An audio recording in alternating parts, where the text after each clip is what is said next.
আর এবার দিল্লির দিকে নজর রাখবো, কারণ দিল্লিতে গ্রেপ্তার হয়েছে ৯ বাংলাদেশি। ভারতনগরে ওয়াজিরপুর যে কলোনি, সেখান থেকে গ্রেপ্তার। অবৈধভাবে ভারতে থাকার অভিযোগ, আর সে কারণেই গ্রেপ্তার করা হয়েছে তাদের।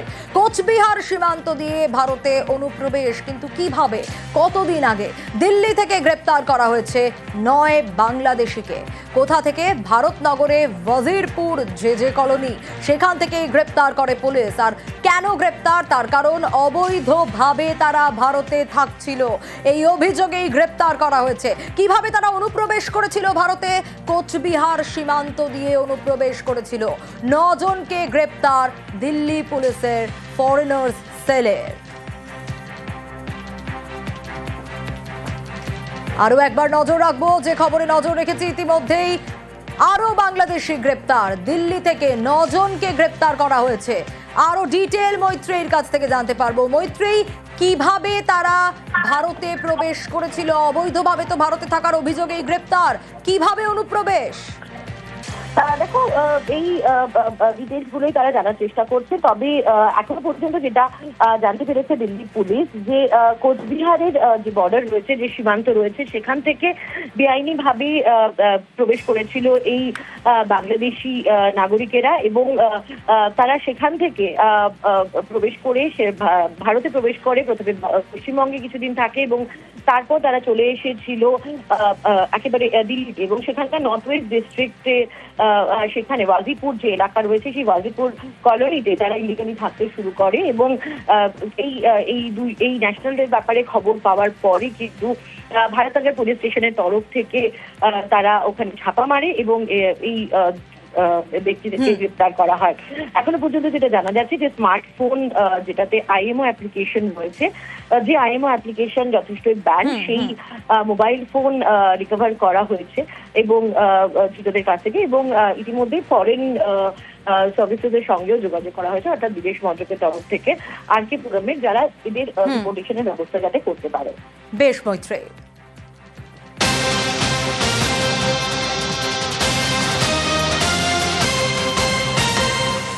দেখাচ্ছিলাম দিল্লি থেকে ৯ বাংলাদেশি গ্রেপ্তার। আর এবার কলকাতাতেও গ্রেপ্তার বাংলাদেশি অনুপ্রবেশকারী। কোথা থেকে? সদানন্দ রোড থেকে তাদের পাকড়াও করা হয়েছে।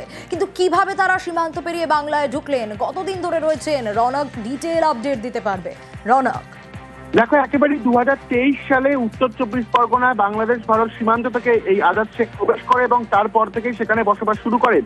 গত ১৮ তারিখ সদানন্দ রোডে একজন পুলিশ কর্মীকে ধাক্কা মারা ঘটনায় তাকে কালীঘাট থানা গ্রেফতার করে, এবং তার কাছ থেকে যখন এই নথিপত্র চাওয়া হয়, দেখা যায় প্রত্যেকটি নথি, বিশেষ করে ড্রাইভিং লাইসেন্স, প্রত্যেক কটি ভুয়ো, এবং কাদের কাছ থেকে এই নথি বানিয়েছে তাদেরকেও ইতিমধ্যে কালীঘাট থানা পুলিশ ডেকে জিজ্ঞাসাবাদ শুরু করেছে। এবং শুধু তাই নয়, যে বিষয়টি দেখা যায় পরবর্তীতে, তিনি আদতে বাংলাদেশের ফরিদপুরের বাসিন্দা, এবং কিভাবে তিনি এখানে প্রবেশ করলেন বা তার সঙ্গে আরো কেউ প্রবেশ করেছিল কিনা, এবং ভুয়ো পরিচয় পত্র, অর্থাৎ এই মিডিল ম্যান, তাকে গতকালকে কালীঘাট থানায় ডাকা হয় এবং লাগাতার জিজ্ঞাসাবাদও করা হয়।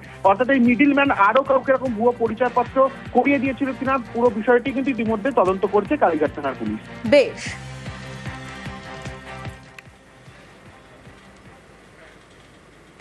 কেন্দ্রীয় সরকারের অধিগৃহীত চা বাগান, কিন্তু অভিযোগ সেই চা বাগানের কর্মীদের পিএফ এর টাকা জমা পড়ছে না। হ্যাঁ, তাই শুধু নয়, কয়েক মাস বেতনও বাকি রয়েছে। আর এ নিয়ে দীর্ঘদিন ধরে ক্ষোভ। কেন্দ্রের বিরুদ্ধে বঞ্চনার অভিযোগ তুলে তাই এবার পথে নামছেন জলপাইগুড়ির বানারহাটের 4টি চা বাগানের শ্রমিকরা।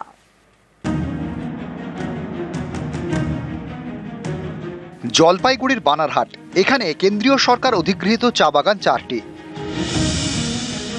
নিউ ডুয়ার্স, চুনাভাটি, বানারহাট ও কারবালা। এখানকার চা শ্রমিকরা কেন্দ্রের বিরুদ্ধে বঞ্চনার অভিযোগে সরব। তাদের অভিযোগ, পিএফ এর টাকা নিয়মিত জমা পড়ছে না, গ্র্যাচুইটির টাকাও ঠিকমতো মিলছে না, পেনশন পেতেও সমস্যা হচ্ছে, বেশ কয়েক মাসের বেতনও বাকি রয়েছে বলে অভিযোগ।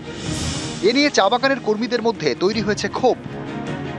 नहीं करा, बहुत दिन के पहले ही कुछ मैसेज घुसा जिसमें कि हम लोग का पीएफ पैसा कट रहा था, जो जमा हुआ, बहुत साल का जमा हुआ, ऐसा एक मैसेज घुसा। उसके बाद मैसेज भी नहीं है।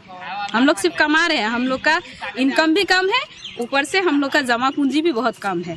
কেন্দ্রীয় সরকার অধিগৃহীত 4টি চা বাগানের 5টি শ্রমিক সংগঠন শুক্রবার বৈঠকে বসে। সেখানেই ঠিক হয়েছে আগামী মঙ্গল এবং বুধবার 2 দিন আন্দোলন হবে। প্রথম দিন চা বাগানের ডেপুটেশন, দ্বিতীয় দিন বিডিওর কাছে ডেপুটেশন।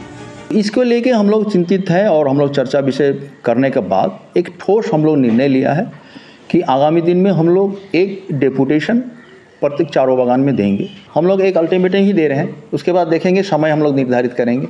उसके बाद अगर कुछ नहीं होता है तो हम लोगों का है सिद्धांत में हम लोग बृहत्तर आंदोलन की तरफ जाएंगे। চা শ্রমিকরা পয়সা পাচ্ছেন না, আর চা বলয়ের পড়ুয়ারা স্কুলে যাচ্ছে লরিতে চেপে। কেন? বানারহাটে চা বাগানের পড়ুয়াদের বাসে করে স্কুলে নিয়ে যাওয়ার দায়িত্ব বাগান কর্তৃপক্ষের, অর্থাৎ কেন্দ্রীয় সরকারের, কিন্তু সেসব মানা হচ্ছে না।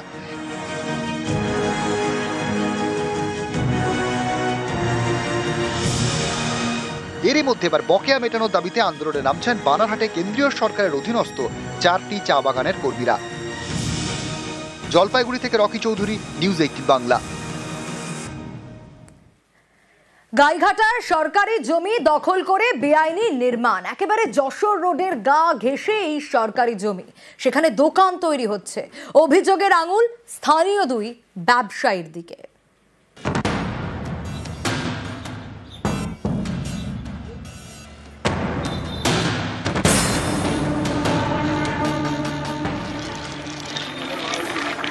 রাস্তার পাশে পূর্ত দপ্তরের জমি, এই জমির শেষে পঞ্চায়েতের পুকুর। এমন একটি জায়গায় সরকারি জমি দখল করে কংক্রিটের নির্মাণ।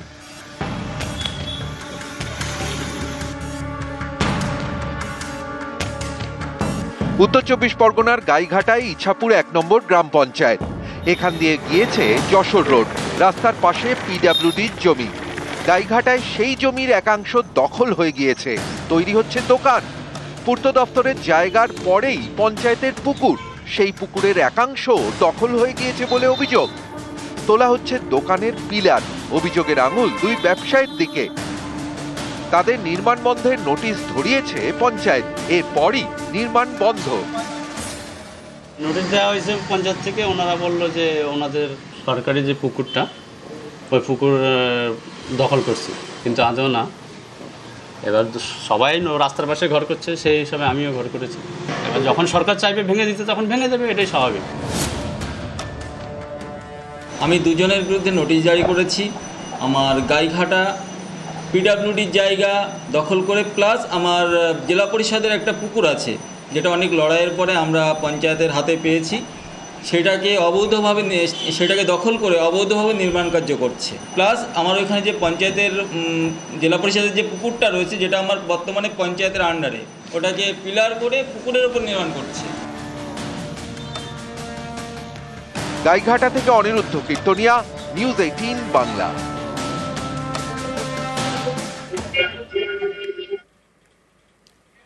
জল প্রকল্পের জট ছিল জলপাইগুড়িতে, সেই জট কাটলো। 50 মিটার জমির জটের জন্যই প্রকল্প রীতিমতো আটকে ছিল, কারণ অনিচ্ছুক জমিদাতারা। আর তাদের সঙ্গেই পুরসভার বৈঠক হলো। সেই বৈঠক থেকে কি উঠে এলো, আরো ডিটেল আপডেট নিতে পারবো। জলপাইগুড়ির দিকে আমরা নজর রেখেছি। আমার সঙ্গে শান্তনু রয়েছে, শান্তনুর কাছ থেকে জানতে পারবো। শান্তনু, 50 মিটার জমি, সেই কারণের জন্যই এই জটে আটকে ছিল এই প্রকল্প, কিন্তু স্বাভাবিকভাবে স্থানীয়রা, সাধারণ মানুষ উপকৃত হবে। বৈঠক থেকে কি উঠে এলো? দেখো, বৈঠকে কিন্তু যে 8টি পরিবার মূলত জমি না দিতে চেয়েছিলেন, তাদের সঙ্গে কিন্তু দীর্ঘক্ষণ কথা হয় পুলিশের এবং প্রশাসনের আধিকারিকরা ছিলেন, পুরসভার আধিকারিকরা ছিলেন, এবং শেষ পর্যন্ত তারা কিন্তু জমি দিতে রাজি হয়েছেন। বিশেষ করে এই জল প্রকল্প হলে পরে শুধু জলপাইগুড়ি শহরের বাসিন্দারা নন, সংলগ্ন খড়িয়া গ্রাম পঞ্চায়েতের সুকান্তনগর এবং সারদাপল্লী এলাকার বাসিন্দারা, বিবেকানন্দপল্লী এলাকার বাসিন্দারাও কিন্তু উপকৃত হবেন। প্রায় 3 লক্ষ মানুষ উপকৃত হবেন। সেই প্রশ্নে কিন্তু সেই জমিদাতাদের সঙ্গে দীর্ঘ বৈঠক করে পুরসভা, এবং বৈঠকের পর যারা জমিদাতা ছিলেন তারা কিন্তু রাজি হয়েছেন এই জল প্রকল্পের কাজ এগিয়ে নেওয়ার জন্য। কারণ 7 বছর ধরে প্রকল্পের কাজ এগোলে পরেও কিন্তু চূড়ান্ত মুহূর্তে এসে, অর্থাৎ যে 50 মিটার যে জায়গা, তার সেখানে পাইপলাইন না বসানোর জন্যই কিন্তু কাজ থমকে ছিল, এবং এই পাইপলাইন বসানোর প্রক্রিয়া শুরু হওয়াতে, অর্থাৎ এই 8টি পরিবারের সঙ্গে পুরসভার বৈঠকের পর যে সিদ্ধান্ত হয়েছে তারা জমি দেবেন, এবং তারপর থেকে কিন্তু সেই জমিতে পাইপলাইন বসানোর কাজ শুরু হয়েছে। কয়েকজন যে টাকার দাবি করেছিলেন, পুরসভা আলোচনার ব্যবস্থা রেখেছেন, এবং তাদেরকে পুরসভায় এসে বৈঠকের জন্য আহ্বান জানানো হয়েছে। অর্থাৎ তাদের যে জমির যে পরিমাণ এবং যে পরিমাণ টাকা তারা চেয়েছিলেন, সেই নিয়েও কিন্তু পুরসভা আলোচনায় বসতে রাজি হয়েছেন। সে নিয়ে আলাদা করে বৈঠক হবে। জমি জট কাটলো, কাজও শুরু হলো, উপকৃত হবেন সাধারণ মানুষ। আমার কাছে কিছু ছিল না। আচ্ছা, কাজ তো আটকে ছিল। আটকে ছিল, হ্যাঁ। আমার ভাগনাগুলো না করছিল। না, আমি বলেছি যে আমার বাবার সম্পত্তি আমি দিয়ে দেবো। আপনি যে রাজি হয়ে হ্যাঁ, রাজি হই। সবাই জল পাক, সবাই পায়, যাতে জল থেকে কেউ বঞ্চিত না হয়। না হয়। পুলিশ প্রশাসন আসছে না? হ্যাঁ, আমাদের বক্তব্য ছিল আমাদের জায়গার উপর দিয়ে যাচ্ছে, যে যেটুক জায়গা যাচ্ছে ওইটুকের ক্ষতিপূরণ চাইছি আমরা। আমাদের কাগজপত্র আছে। পুরসভা বাচ্চিবাবু আসলে 1 থেকে 2 বার খালি আশ্বাস দিচ্ছে। তো আজকে মানে জোর জবরদস্তি জুলুমবাজি করে আর কি ঢুকানো হলো পাইপ পুলিশ প্রশাসন, অনেকে তো বেশ রাজি হয়ে গেল। পুলিশ প্রশাসন নিয়ে। আর আমার দাদুরা যে বলতেছে, দাদুরা কিন্তু আমার ইসে করছে, আমাদেরকে জায়গাটা দিছে, এখন ওরা পাল্টি খাই যাচ্ছে যে আমার বাবার সম্পত্তি জল দিতে রাজি। হ্যাঁ, ওরা রাজি হচ্ছে যে জল দিবে। আমরুদ প্রকল্প সময়ের মধ্যেই কমপ্লিট করবে। বিরোধীরা বলছে দেরি হচ্ছে, জল দিচ্ছে না। এগুলো আসলে ওদের মানে জ্ঞানের অভাব। আমরা 7.5 কিলোমিটার এক্সট্রা পাইপলাইন গ্রামবাসীর জন্য নিয়ে এসেছি। এই জলটা কিন্তু আর্সেনিক মুক্ত, আয়রন মুক্ত, ভাইরাস মুক্ত, ব্যাকটেরিয়া মুক্ত। তা ওই কাজটা 7.5 মিটার করার পর ওইটা আমরা বসিয়ে দিয়েছিলাম। এখানে 50 মিটার রাখতে ছিল। এর যে মালিক ভোলা মোহাম্মদ, তিনি আজকে রাজি হলেন। হ্যাঁ, এবং তাছাড়া 2-1জনের বাধা ছিল। আমি বললাম কোনো যদি আপত্তি থাকে আসুন, পৌরসভায় কথা হবে, কিন্তু 3 লাখ মানুষ যার দ্বারা উপকৃত হবে তার কাজ কখনো আটকাতে হবে না।